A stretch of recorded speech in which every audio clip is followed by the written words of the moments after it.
Graça e paz, glória a Deus. Vamos continuar estudando a palavra de Deus a partir do Gênesis.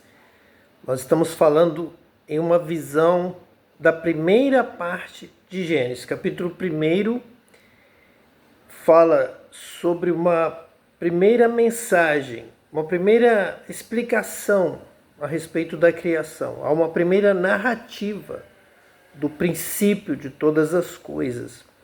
Então há uma finalidade de esclarecer alguns pontos, nos traz algumas revelações, principalmente a respeito do domínio. O homem foi criado para dominar, para administrar, cuidar da terra. Já tínhamos os céus funcionando com todo o seu governo, cada um na sua função. Então tudo que deveria haver nos céus, se deveria haver louvor, se deveria haver obediência em alguma ação, em alguma participação no modelo, no sistema celestial, que apenas o Espírito de Deus é que vem dos céus, nos traz revelação, nos traz visões a respeito dos céus, a respeito dos anjos, dos seres celestiais. A terra era sem forma e vazia. Então, o capítulo 1 de Gênesis até o capítulo 2, no versículo 3, vai nos trazer uma explicação, uma revelação a respeito da terra. Como iniciou a vida na terra, a possibilidade dela deixar de ser sem forma e vazia e ser habitada, quais seres vão habitar na terra, animais, aves, plantas, vai haver água, terra firme, e o homem, então, para ter essa missão de cuidar de tudo isso. Então, abaixo dos anjos, pouco abaixo dos anjos, vem o homem como autoridade administradora para governar. Então, tem que ser a imagem e semelhança de Deus e dos demais seres celestiais que administram os vários níveis celestiais, as várias ordens, que obedecem a alguns certos comandos e têm algumas atitudes, umas ligeiramente superior às outras. Na terra, quem comanda? O homem. O homem foi criado, então, para dominar. Nós estudamos isso.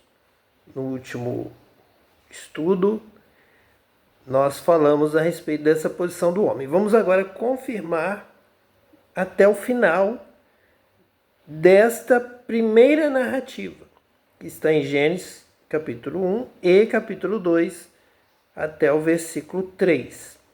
Então vamos seguir nessa observação, neste complemento de uma narrativa, buscando entender até o porquê que existem duas narrativas a respeito da criação. Vamos depois ver a mudança, quais coisas são acrescentadas, são explicadas, são complementadas a partir de Gênesis capítulo 2, versículo 4. Mas hoje estaremos lendo Gênesis capítulo 2, versículos de 1 a 3. Assim, os céus, a terra e todo o seu exército foram acabados. E havendo Deus acabado no dia 7º a obra que fizera, descansou no 7º dia de toda a sua obra que tinha feito. E abençoou Deus o dia 7º e o santificou, porque nele descansou de toda a sua obra que Deus criara e fizera. Então aqui está toda a narrativa da criação. Na primeira narrativa, o homem foi criado junto com a mulher. E os dois receberam autorização, porque foram criados com este mesmo potencial para liderar. Então, a grande questão que nós observamos em Gênesis, na primeira narrativa, a respeito da criação, é justamente essa posição do homem e da mulher, uma posição de destaque, com conhecimento, com potencial, já foram criados com essa missão e já começaram a trabalhar, já começaram a dirigir, começaram a organizar.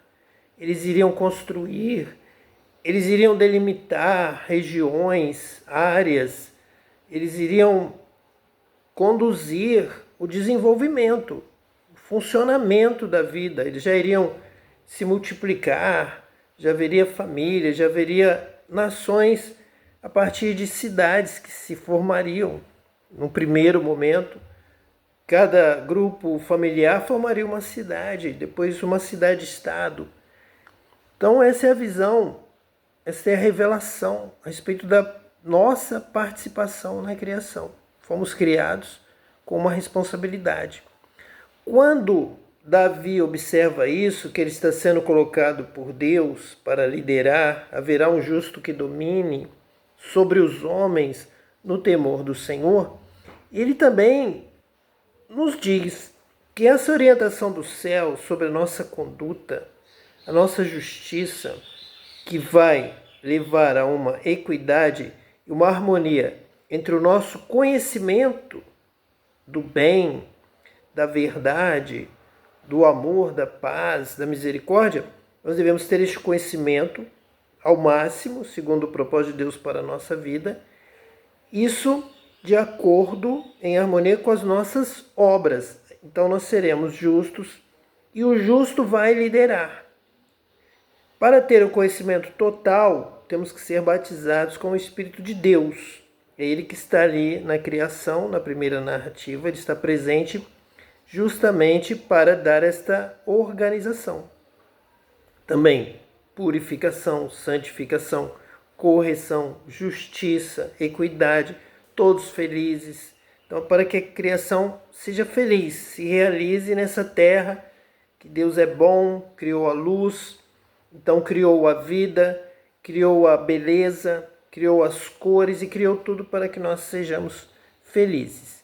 Então o homem que alcançar este nível, como Davi se viu, o Espírito de Deus falou com ele, Deus falou com ele, que haverá um justo que domine. Então quem alcançar este nível, Davi alcançou, tendo o coração segundo o coração de Deus, este irá dominar. Os versículos que nós acabamos de ler nos dizem: assim os céus, a terra e todo o seu exército foram acabados. Então toda a vida, toda a organização, o que tem a se fazer, como se deve viver, todas as criaturas no céu e na terra devem adorar a Deus e devem ter atividades e devem ser felizes e devem se desenvolver. Então toda a terra e céus, agora tudo acabou de ser feito. No início, apenas os céus estavam concluídos, a terra era sem forma e vazia. Agora Deus, através da luz, viu que era boa e criou tudo que é bom.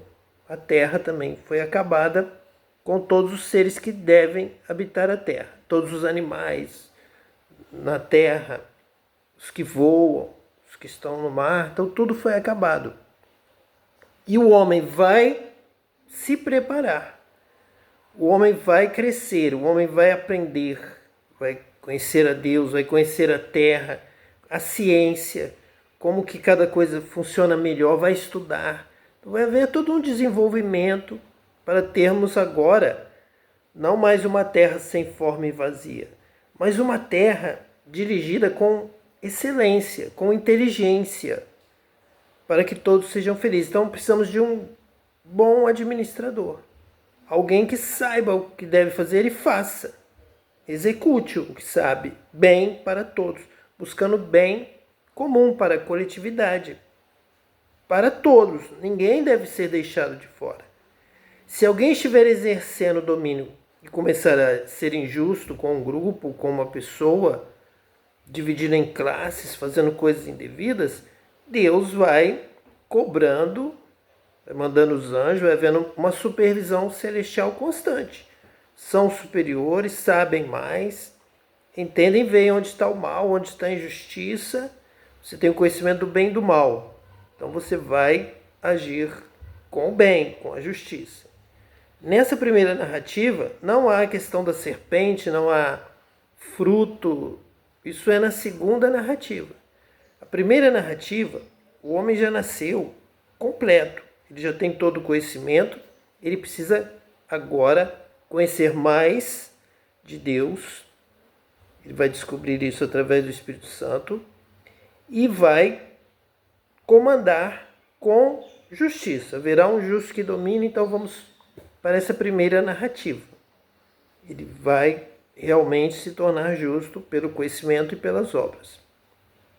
O versículo 2 diz assim: E havendo Deus acabado no dia 7º a obra que fizera, descansou no 7º dia de toda a sua obra que tinha feito.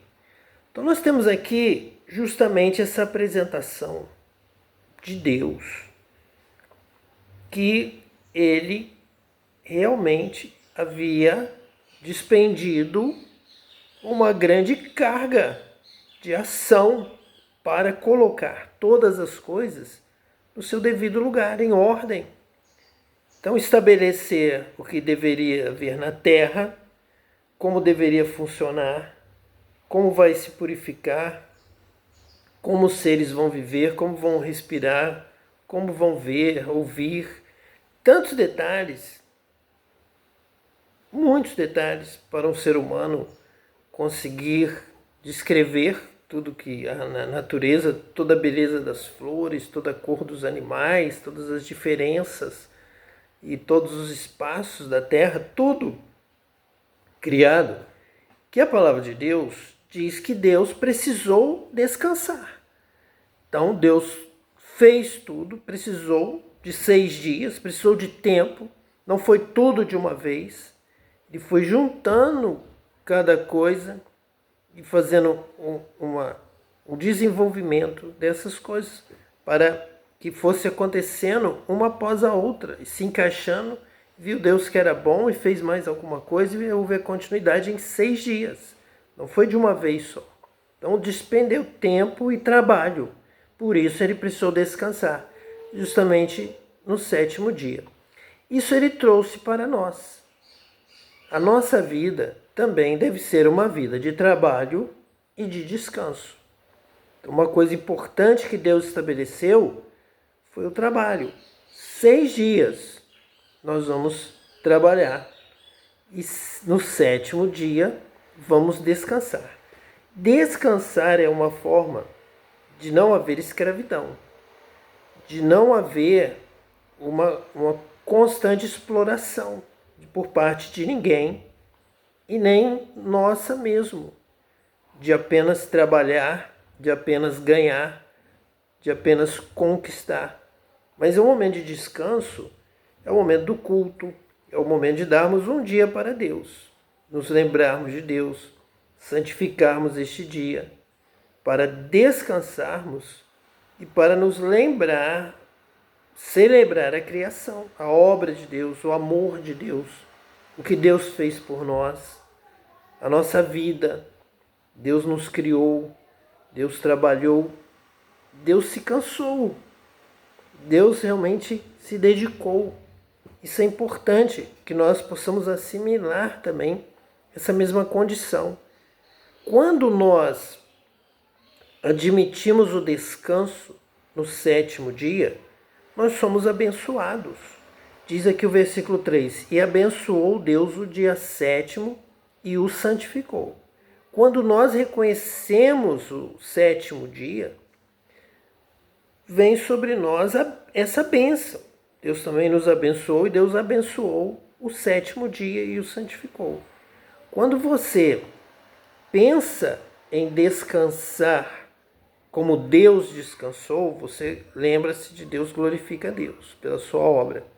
E você também, nos demais 6 dias, você trabalha com dedicação. Você tem 6 dias para estudar, 6 dias para conhecer, para buscar, para desenvolver o seu trabalho. 6 dias. Você não só trabalha, você, em algum momento desses 6 dias, você para ter uma reflexão. Será que você está produzindo mais, da melhor forma, com a melhor técnica? Você pode melhorar, você pode progredir. Então vem a escola, vem a formação técnica, científica, vem a universidade. Tudo isso o homem foi desenvolvendo dentro da palavra de Deus, para cuidar melhor da terra, da plantação, da criação de animais, do alimento, da vida. para ele e para o semelhante. Quem alcança o melhor nível de conhecimento de técnicas da ciência vai liderar. Vai liderar o grupo, vai liderar a empresa, vai acabar liderando o país, a cidade. Será um bom dirigente, porque ele tem conhecimento acumulado das áreas humanas. Então ele é um cientista, ele é um conhecedor. Então 6 dias de dedicação. Quando você estipula o 7º dia, a bênção da sabedoria de Deus vem sobre a sua vida. Quando você sabe distinguir, 6 dias eu vou cuidar das minhas coisas e das coisas da terra, da administração da terra. Vou cumprir o meu papel que Deus me deu na criação. 6 dias. E o 7º dia? Vamos nos voltar para Deus. Eu vou também convidar, incentivar a terra a se voltar para Deus, estabelecendo um dia para Deus. O 7º dia, o dia em que Deus descansou. Quando nós meditamos sobre isso, nós sentimos a alegria, sentimos a presença do Espírito de Deus confirmando esta palavra, de que nós estamos reconhecendo a Deus nos nossos caminhos. Nós estamos reconhecendo a obra de Deus. E se você fala que Deus se cansou, você se alegra em Deus, você agradece a Deus, você presta um culto a Deus neste momento, começa a glorificar a Deus, a louvar a Deus, sentindo a presença do Espírito Santo de Deus, porque Deus se dedicou por você. Tudo que existe, o alimento, a água, como isso está de acordo com a necessidade do seu corpo. Então você é feliz, você vive bem, porque Deus proveu todas as coisas. Deus proverá, é o Deus que cuida realmente de nós, cuidou na criação. E ela foi tão extensa que Deus se cansou por nós, para nós. Ele fez por nós. Então no 7º dia você para tudo e pensa em Deus. E louva a Deus pela semana, por tudo que você pôde fazer. Louva a Deus pela sua vida, pela sua saúde, pela sua alegria, pela sua família, pelos seus amigos, pelos seus vizinhos, pela sua cidade. Você louva a Deus pela terra, tudo que Deus nos deu nessa terra. Ele está conosco, os anjos de Deus estão nos guardando, Deus está nos livrando do mal, Deus está nos abençoando. Nós estamos sendo felizes, nós estamos vivendo. Vamos viver com Deus eternamente, pela salvação, por Jesus, tudo que Deus preparou para nós. Então, realmente, o 7º dia faz parte de um dos momentos mais importantes. É até o fechamento da primeira narrativa. Veja que terminou no versículo 3, e abençoou Deus o dia 7º e o santificou, porque nele descansou de toda a sua obra que Deus criara e fizera. Aqui não há religião. Não é a religião X ou Y que guarda o sábado. É a palavra de Deus a respeito do sábado, do dia do descanso, que Deus descansou. E Deus está dando valor para isso, está na palavra. Alguma religião pegou, praticou, os judeus praticaram, deram ênfase. Vamos ver depois Moisés, a lei, a Torá no deserto.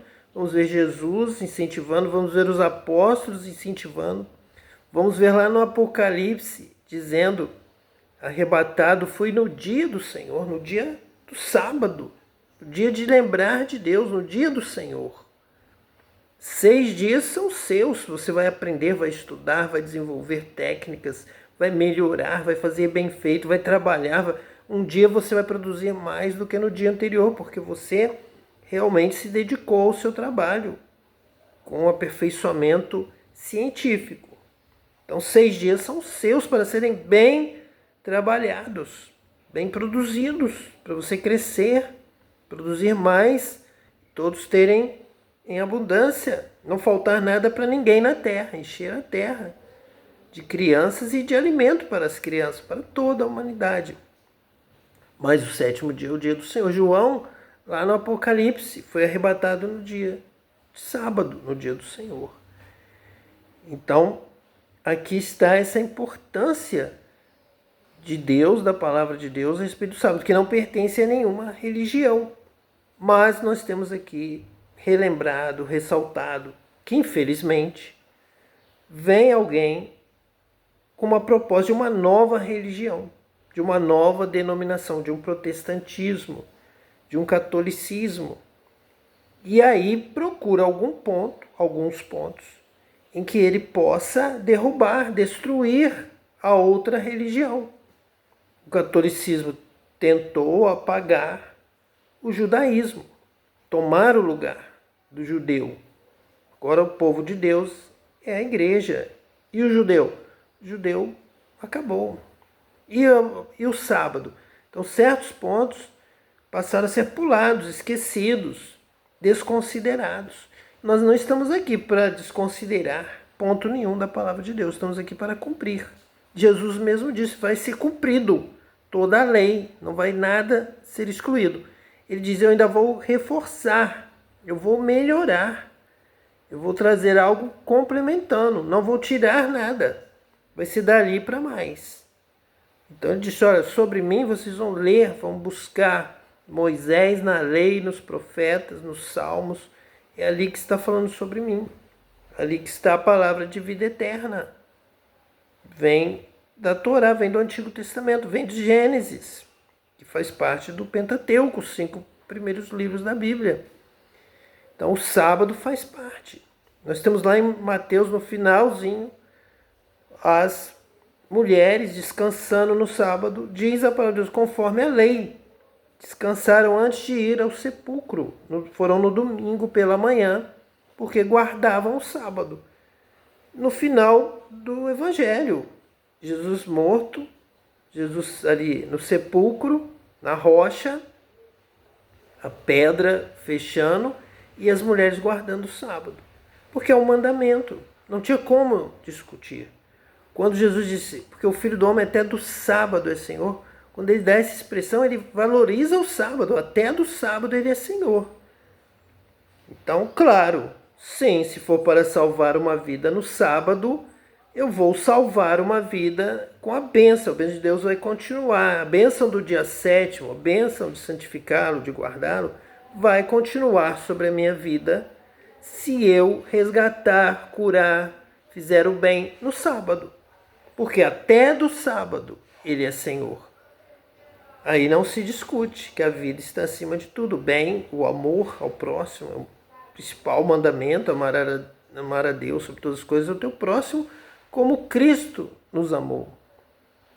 Então, se é por essa causa de vida, de salvar uma vida, curar uma vida, vamos fazer também no sábado. Não vamos deixar nenhum animal, porque nós temos que ter este cuidado de dominar para o bem, não para escravizar, não para retirar tudo do outro, porque eu domino, eu posso pegar tudo que eu quiser de todo mundo. Não é essa a palavra de Deus, não é essa a vontade de Deus. Então, o próprio sábado, guardar o sábado, é um símbolo de obediência a Deus, ter o dia do Senhor. Eu já tenho 6 dias, mas se você não tem um dia para o Senhor, você está tomando além, você está indo além do que Deus te deu. Deus já te deu 6, Deus já te deu a vida, Deus já te dá o alimento, a água, o ar que você respira. Deus criou tudo para que você viva bem, seja feliz. E guarde um dia, separe um dia para o Senhor. Então ali está a obediência, aqui está o mandamento de Deus, para guardarmos e assim provarmos o nosso amor a Deus.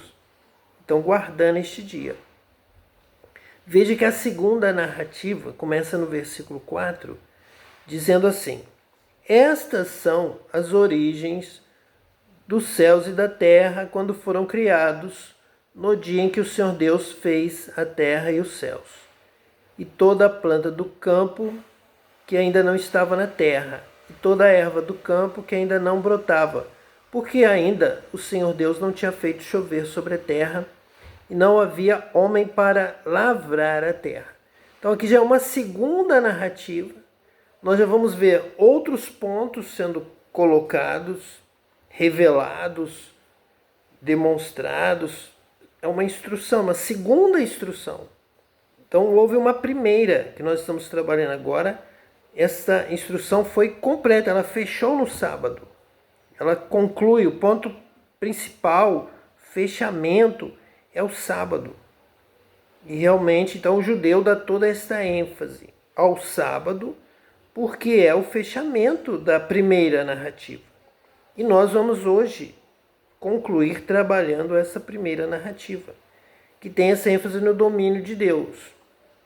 Deus domina sobre tudo e nos coloca para dominar a terra, ao domínio dos céus, e o homem então vai ser o administrador de Deus, vai ser cooperador, obreiro, trabalhar junto com Deus para este domínio. Vamos ver agora no Evangelho de Lucas, no capítulo 19, uma parábola que vai nos falar sobre essa posição do homem como administrador. Nós fomos criados para administrar.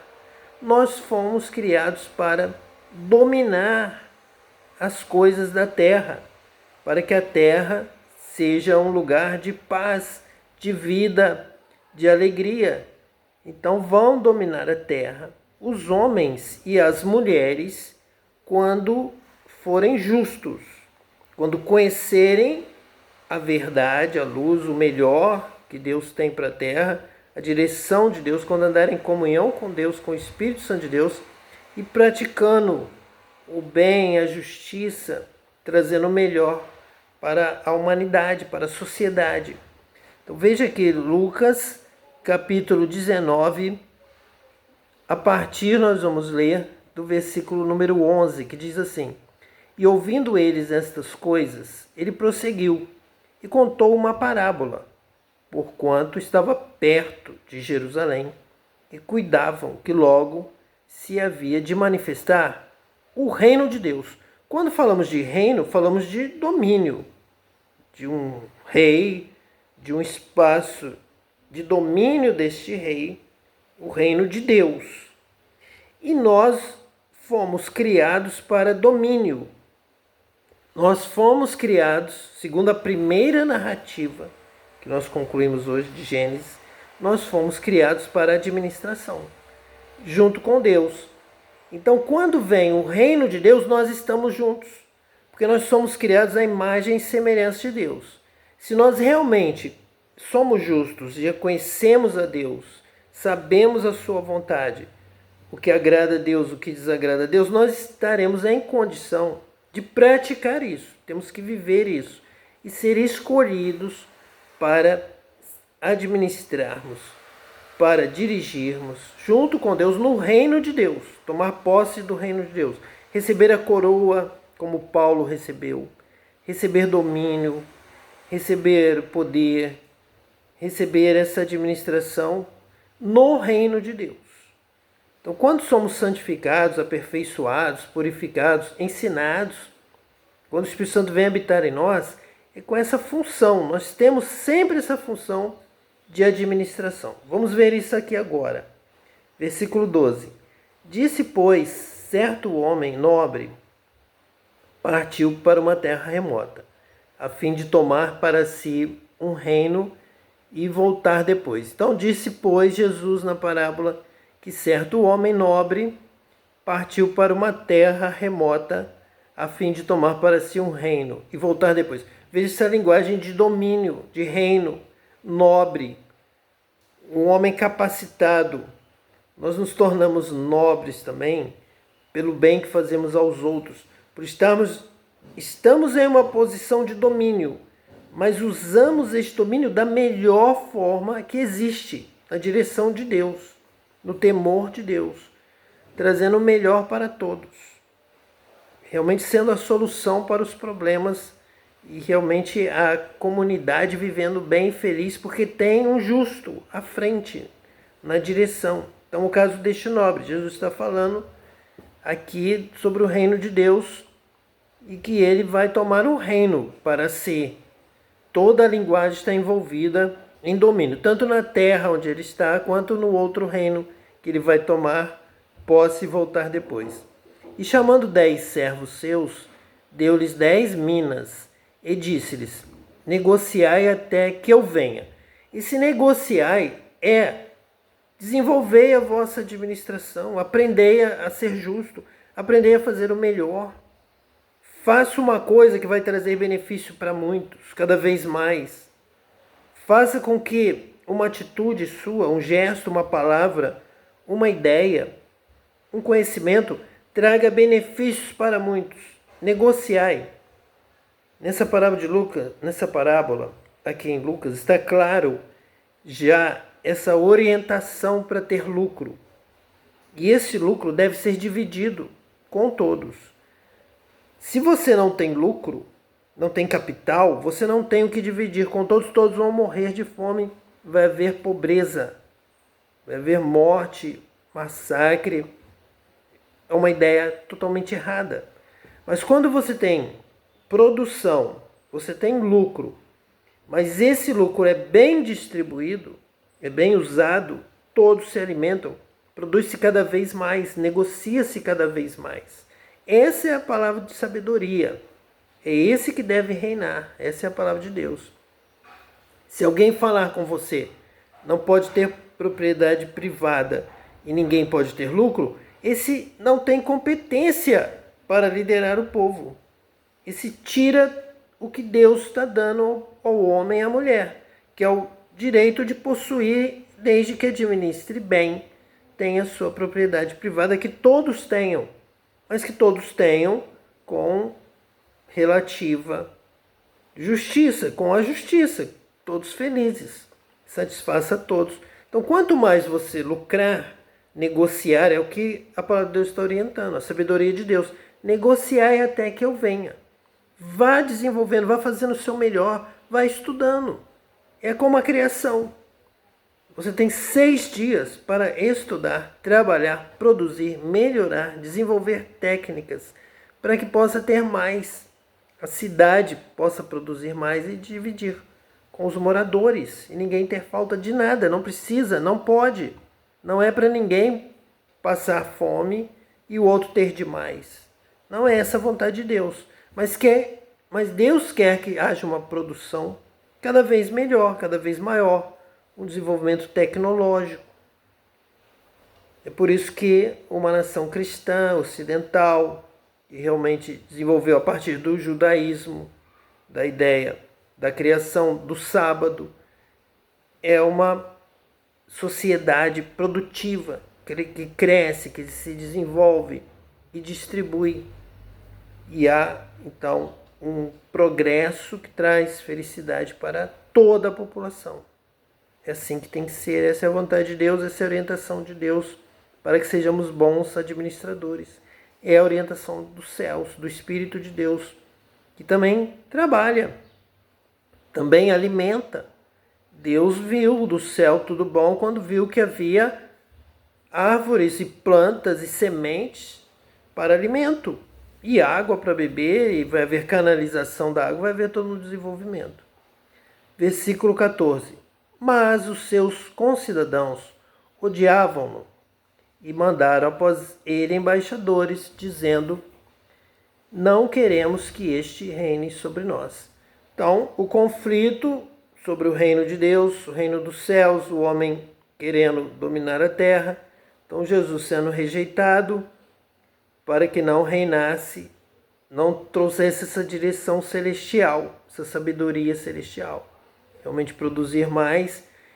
E quando vem essa sabedoria celestial incomoda os que não têm esse contato com Deus, se sentem realmente que serão dirigidos por uma sabedoria maior, que vai mesmo fazer o melhor, vai produzir mais, vai ter mais que dividir, e havendo justiça, sendo um justo que não só conhece o que deve fazer, mas faz para o bem de todos, então realmente alguns vão se tornar inimigos, vão criar uma rivalidade por ele ser espiritual e ter o conhecimento vindo dos céus. Versículo 15. E aconteceu que, voltando ele, depois de ter tomado o reino, disse que lhe chamassem aqueles servos a quem tinha dado o dinheiro, para saber o que cada um tinha ganhado negociando.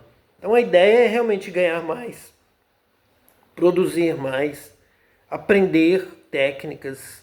Então, todo um processo de desenvolvimento. O que tinham ganhado tem que crescer, tem que aumentar, tem que haver lucro. Se eu quero ter para dividir com o povo, eu tenho que, de alguma forma, ganhar. Eu tenho que crescer para ter mais para o povo. E é assim que Jesus está ensinando, ganhado negociando, para que possa desenvolver, mas esse desenvolvimento, essa riqueza, sim, produzir riqueza, a riqueza ser repartida, compartilhada, que todos sejam ricos, que todos ganhem, que todos sejam supridos de todas as formas para ver paz, alegria nessa terra. E veio o primeiro, dizendo: Senhor, a tua mina rendeu 10 minas. E ele lhe disse: Bem está, servo bom, porque no mínimo foste fiel, sobre 10 cidades terás autoridade. Então veja aqui o que Jesus está dizendo. Ele está falando sobre domínio, sobre reino, sobre autoridade, direção. O que você está fazendo com o que você sabe fazer de bem, com a sua inteligência, com o seu dom, com a sua capacidade? Você está ganhando, produzindo e repartindo para que todos tenham? Então veio o primeiro, que tinha recebido 10 minas. Ele disse: Bom está. Cada um tinha ganhado negociando. Veio o primeiro dizendo: Senhor, a tua mina rendeu 10 minas. Então ele trouxe 11 minas. E Jesus, como ele reagiu na parábola? O rei, então o administrador sênior, o dono, o nobre, vendo que um servo que recebeu uma, ele conseguiu mais 10. Muito bem, servo bom, trabalhou muito bem. Já que você foi fiel no mínimo, o que eu vou te dar? Eu vou te dar 10 cidades para você ter autoridade, para você administrar. Porque o homem foi criado para administrar a terra, para dominar sobre a terra. Quem é que Deus vai colocar para administrar um grupo, uma cidade, uma nação? Quem souber trabalhar, negociar, ganhar e repartir, para repartir. Então esse será o melhor administrador. Então quem recebe do céu o dom do Espírito Santo, a unção, e usa isso, trabalha para o bem coletivo. E o que vai acontecer com ele? Ele vai administrar 10 cidades, terás autoridade. Então veja que realmente fomos criados para administrar, para governar. Você receba essa sabedoria do céu e seja esse grande administrador para a glória de Deus. Que Deus te abençoe hoje e eternamente. Em nome de Jesus, o Messias. Amém. Amém. Acabou? Acabou, não.